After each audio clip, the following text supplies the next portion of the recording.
ഞാൻ അദ്ദേഹത്തെ കണ്ടില്ലല്ലോ. ഞാൻ മാത്രമല്ല, അവിടെ മാധ്യമങ്ങളുടെ മുമ്പിലാണ് ഞാൻ ഇറങ്ങി വന്നിട്ട് 2:50 തേവര കോളേജിൽ നിന്ന് ഇറങ്ങുന്നത്. 3 മണിക്ക് പ്രധാനമന്ത്രി പങ്കെടുക്കുന്ന മീറ്റിംഗാണ്, റെയിൽവേ സ്റ്റേഷനുകളുടെ ഉദ്ഘാടനം. 2:50 അവിടെ നിന്ന് സ്റ്റാർട്ട് ചെയ്താൽ 3 മണിക്ക് കൃത്യം എത്തുള്ളൂ. ഞാൻ ഏറ്റവും വേഗത്തിൽ, വളരെ വേഗത്തിൽ നടന്ന് വണ്ടിയിൽ കയറി അവിടെ എത്തുകയായിരുന്നു. KSU പ്രസിഡൻറ്റ് കണ്ടു കഴിഞ്ഞാൽ, എൻ്റെ ജില്ലക്കാരനായിരുന്നു, എൻ്റെ ജില്ലയിലെ KSU പ്രസിഡൻ്റായിരുന്ന ആളെ കണ്ടിട്ട് ഞാൻ മൈൻഡ് ചെയ്തില്ല എന്നുള്ളൊരു വാർത്ത. ഞാൻ നിൽക്കുന്നൊരു ഫ്രെയിമിൽ അദ്ദേഹം ഉണ്ട്, ഞാൻ പിന്നീടാണ് കാണുന്നത്. മാത്രമല്ല, അന്ന് രാവിലെ 10 മണി മുതൽ 1 മണി വരെ ഞാൻ എറണാകുളം ഗസ്റ്റ് ഹൗസിലുണ്ട് എന്നുകൂടി എൻ്റെ ഓഫീസ് അദ്ദേഹത്തെ അറിയിച്ചത്. ഇത് 2 മണിക്കാണ് ഈ പരിപാടി. തേവര കോളേജിൽ നടന്ന പരിപാടി 2 മണിക്കാണ്. 10 മണി മുതൽ 1 മണി വരെ ഞാൻ എറണാകുളം ഗസ്റ്റ് ഹൗസിൽ ഉണ്ട് എന്നുകൂടി അവരെ അറിയിച്ചു. അതൊക്കെ തെറ്റായ വാർത്തകളാണ്. അതല്ലേ ഞാൻ വളരെ ക്ലിയർ ചെയ്ത് പറഞ്ഞത്. ഇനിയുള്ള കാലത്തേക്ക് കൂടിയല്ല പറഞ്ഞത്.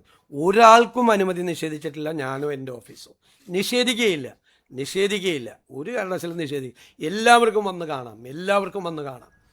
ഞാൻ അതുകൊണ്ടല്ല, ഹിന്ദു ഐക്യവേദിയുടെ ആളുകൾ വന്ന് എന്നെ കണ്ടപ്പോൾ അത് വിവാദമാക്കാൻ ശ്രമിച്ചു. എല്ലാ സംഘടനകളിൽപ്പെട്ട ആളുകൾ വന്ന്, ഇന്നിപ്പോൾ SFIയുടെ പ്രതിനിധികൾ ചോദിച്ചിട്ടുണ്ട്, അവസരം ചോദിച്ചിട്ടുണ്ട്.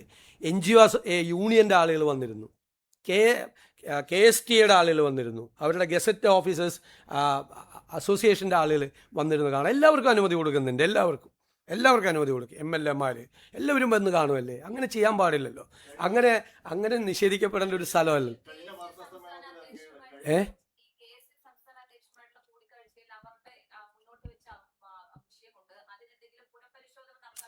അതൊക്കെ നമ്മൾ എന്തെങ്കിലും ഉണ്ടെങ്കിൽ നിങ്ങളെ അറിയിക്കാം. ഞാനങ്ങനെ പറഞ്ഞിട്ടില്ല, നിങ്ങൾക്കറിയാമല്ലോ.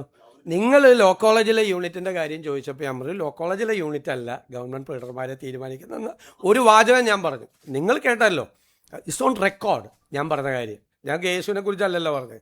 ലോ കോളേജ് KSU യൂണിറ്റിനെ നിങ്ങൾ ചോദിച്ചപ്പോൾ ഞാൻ പറഞ്ഞു, ലോ കോളേജ് KSU യൂണിറ്റിനോട് ചോദിച്ചിട്ട് ഗവൺമെൻറ് പ്രീഡറെ വയ്ക്കാൻ പറ്റുമോ?